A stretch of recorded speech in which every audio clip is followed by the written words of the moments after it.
BF है क्या? BF नहीं है, लेकिन यश का आज बर्थडे है। थोड़ी देर बाद यश, शाम को पार्टी के लिए सब आ जाना। एनी फटाफट तैयार होकर यश के घर पहुंची। यश, तुम्हारे वॉशरूम में ये लिपस्टिक किसकी है? वो मेरी प्रेमिका की है। एनी हैरान, किसकी? अरे सॉरी, वो मेरी फ्रेंड की है। फिर एनी को अलमारी में यश की शर्ट मिलती है। यश, ये क्या ड्रामा है? बस करो एनी, सबके सामने बात क्लियर कर देता हूँ। यश ने सबके सामने कहा, सुन लो, मैं एनी से प्यार करता हूँ। एनी मुस्कुराकर, क्या सच में? यश, इधर आओ, अब छुप छुप कर तड़पने का मन नहीं करता। मैं एनी हूँ, मैं अपनी क्लास की टॉपर हूँ, थोड़ी गुस्सैल भी, लेकिन दिल की बुरी बिल्कुल नहीं। आज जब मैं स्कूल पहुँची तो सर ने मुझे जिनी के पास बैठने को कहा। मैं चुपचाप जाकर उसके बगल में बैठ गई, लेकिन तभी मैंने देखा कि कुछ लोग जिनी को बहुत परेशान कर रहे थे। मुझे ये बिल्कुल भी अच्छा नहीं लगा। बस बहुत हुआ, मैंने गुस्से में कहा और जिनी को उन लोगों से बचा लिया। उस दिन के बाद मैं और जिनी बहुत अच्छे दोस्त बन गए। हम दोनों ने कॉलेज में खूब मस्ती की, ढेर सारे यादगार पल बिताए। लेकिन फिर एक दिन जिनी पर चोरी का झूठा आरोप लगा दिया गया। सभी लोग उसे टॉर्चर करने लगे, बार बार बोलने लगे, चोर चोर। बेचारी जिनी रोती रही, समझाती रही, मैंने चोरी नहीं की है और तभी मैं आई। अब देखो मैं क्या करती हूँ। मैंने कहा, मैंने जिनी को गाने सुनने को कहा ताकि वो परेशान ना हो, और फिर उन सबको ऐसा सबक सिखाया कि कोई भी किसी पर झूठा इल्जाम लगाने की हिम्मत न करे। लेकिन इसकी सजा मिली, मुझे कॉलेज से निकाल दिया गया और जिनी का एडमिशन किसी और स्कूल में हो गया। अब हम अलग हो गए थे। फिर एक दिन मैंने दूर से जिनी को देखा और जोर से आवाज लगाई, जिनी मैं आ गई। दोस्तों, आपको हमारी दोस्ती कैसी लगी?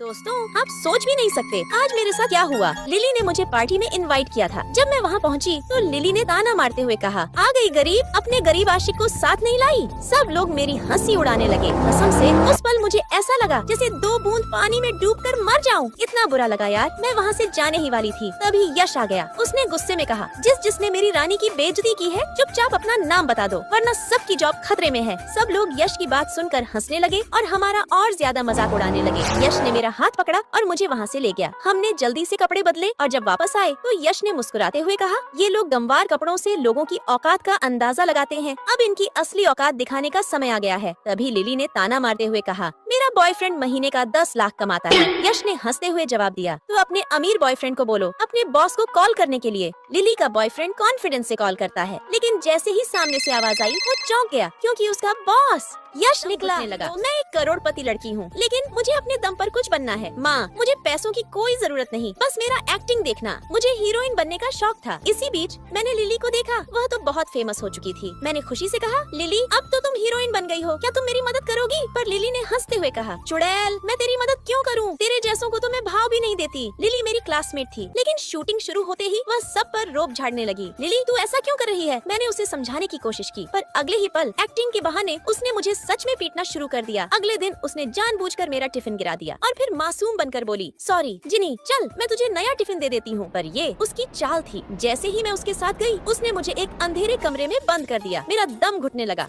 हम स्कूल के सबसे शरारती लड़के थे। जब भी कोई नया टीचर आता, हम उसके साथ प्रैंक करते और उसे परेशान कर देते। एक दिन हमारी क्लास में नई मैडम आई। जैसे ही वो अंदर आई, हम सबने पानी फेंकने की प्लानिंग कर ली, लेकिन मैडम छाता लेकर आई और पानी से बच गयी। हमने कहा, मैडम आज तक कोई टीचर हमसे बचा नहीं है। जैसे ही वो कुर्सी पर बैठी, धड़ाम वो जमीन पर गिर गयी। हम सब जोर से हंसने लगे, लेकिन मैडम गुस्सा नहीं हुई, बल्कि उन्होंने कहा, आज मेरा पहला दिन है, इसलिए मैं तुम्हें नहीं पढ़ाऊंगी, आज हम सिर्फ खेलेंगे। हम हैरान रह गए। पहली बार कोई टीचर हमारी शरारतों पर नाराज नहीं हुई। हमने खूब मस्ती की, लेकिन फिर हेडमास्टर को यह सब पता चल गया। उन्होंने मैडम को स्कूल से निकाल दिया। जब मैडम जा रही थी, उन्होंने कहा, बच्चों, अगर मुझसे कोई गलती हुई हो तो माफ कर देना। मैं चाहती हूँ कि तुम हमेशा खुश रहो। हम सब रोने लगे। हमारी सबसे प्यारी टीचर हमें छोड़कर जा रही थी। हमारी आंखों में आंसू थे। आज पहली बार हमें अपनी शरारतों पर अफसोस हो रहा था। मैडम ने आखिरी बार हमारी ओर देखा और आंसू छुपाते हुए चली गयी। हम बस उन्हें जाते हुए देखते रहे, लेकिन कुछ भी नहीं कर सके। दोस्तों, आप सोच भी नहीं सकते आज मेरे साथ क्या हुआ। चलो बताती हूँ। हम सब गेम खेल रहे थे, तभी तयान आ गया और बोला, चलो पलक न झपकाने वाला गेम खेलते हैं। मैंने कहा, यार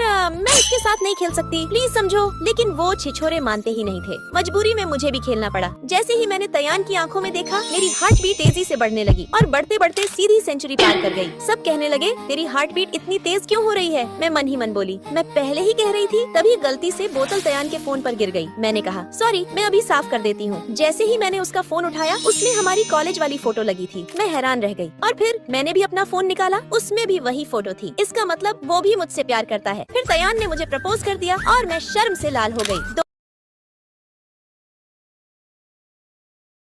अगर एग्जाम में टॉप करना है तो मुझे अपना फेवरेट कलर देखना होगा। जो भी सबसे पहले लंगूर आएगा, अगर उसने ब्लैक कलर के कपड़े पहने होंगे तो मेरा फर्स्ट आना कंफर्म। चलो देखती हूँ। तभी यश आ जाता है। यश, यहाँ क्या कर रही हो? मैं, तुम यहाँ कैसे? अरे पहले ये बताओ, तुमने ब्लैक कलर का कुछ पहना है क्या? यश थोड़ा शर्मा जाता है। मैं, अरे यार दिखाओ ना। देखती हूँ, इसने तो व्हाइट कलर का पहना है। अच्छा चलो सॉक्स दिखाओ। यश ने सॉक्स भी व्हाइट कलर के पहने होते हैं। अरे नहीं यार, ये भी व्हाइट। एक जगह तो भूल ही गई। चलो अपना पैंट दिखाओ। उसके अंदर तो जरूर ब्लैक कलर की चड्डी पहनी होगी। बस फिर क्या? यश मुझसे भागने लगता है। यश, अरे यार बस चड्डी ही तो दिखानी है, दिखा दो ना। कौन सी तुम्हारी इज्जत लूट रही हूँ? तभी यश के लंगोटियाँ यार आ जाते हैं। यश उनसे कहता है, भाई बचा लो। मैं बोलती हूँ, तुम लोग पतली गली पकड़ कर निकल लो, वरना तुम्हारा भी पैंट खोल दूंगी। यश दिखाओ ना प्लीज यार। यश मुझे इतना भगाता है कि मैं पूरी तरह थक जाती हूँ। यार पैर दर्द कर रहा है। अगर इसने ब्लैक चड्डी पहनी होगी तो मेरा फर्स्ट आना पक्का। इतने में यश फिर मिल जाता है। यश प्लीज मेरी बात सुन लो, डरो मत, मैं चड्डी नहीं देखूंगी, बस मुझे घर तक ड्रॉप कर दो। यश मुझे अपने पीठ पर बैठाकर घर लेकर जाता है। रास्ते में यश पूछता है, वैसे फर्स्ट आने का चड्डी से क्या कनेक्शन है? मैं हंसकर कहती हूँ, अरे यार वो तो बस छोटा सा मजाक था, ताकि मैं तुम्हारे साथ थोड़ी मस्ती कर सकूं। बस तुम ही तो हो जिसके साथ मैं मस्ती करती हूँ। फिर मेरा घर आ जाता है। यश मुझे उतार देता है और जाने लगता है। Thank you so much Yash, love you. फिर मैं बोलती हूँ, एक सेकंड, मुझे अभी सीढ़ियाँ भी चढ़नी है। धोखेबाज, मुझे ऊपर तक छोड़कर जाओ।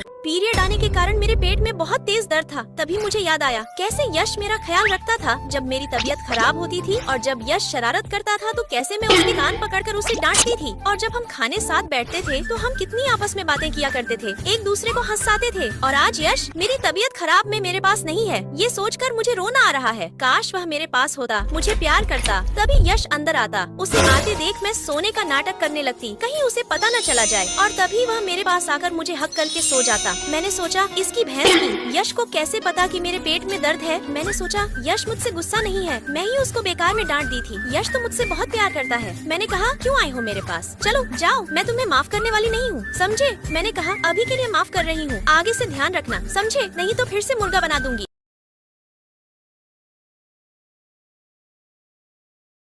दोस्तों, आप लोग यकीन नहीं करेंगे कि आज हमारे साथ क्या हुआ। प्रिंस की मामी की लड़की अचानक आकर उसके बगल में सो गई। हम तो पूरी तरह घबरा गए। आप सोच भी नहीं सकते कि लड़की कितनी बदतमीज है। वो बोली, मैं और प्रिंस तो बचपन से एक ही कमरे में सोते आए हैं और गुटरगू किया करते थे। उसकी मम्मी भी कमाल की, बोली, अरे बेटा सबके सामने राज की बातें नहीं करते। मुझे तो अंदर ही अंदर इतना गुस्सा आ रहा था, ऐसा लग रहा था कि इनका खून पी जाऊं। एक दिन वो मेरी बेटी से लड़ाई करने लगी और खुद ही नीचे गिरकर रोने लगी। जब हम पहुँचे तो चिल्लाने लगी, इस लड़की ने मेरा पैर तोड़ दिया, मैं इसे नहीं छोड़ूंगी। उस वक्त मुझे समझ आया कि ये मुझसे प्रिंस को छीनने की कोशिश कर रही है, लेकिन मैं ऐसा होने नहीं दूंगी। अगले दिन वो फिर मेरे पास आई और कहने लगी, अगर प्रिंस को नहीं छोड़ा तो तेरी बेटी को नहीं छोड़ूंगी। मैंने कहा, मेरी बेटी ऐसा कभी नहीं करेगी। दोस्तों, नेक्स्ट पार्ट देखने के लिए सब्सक्राइब करें।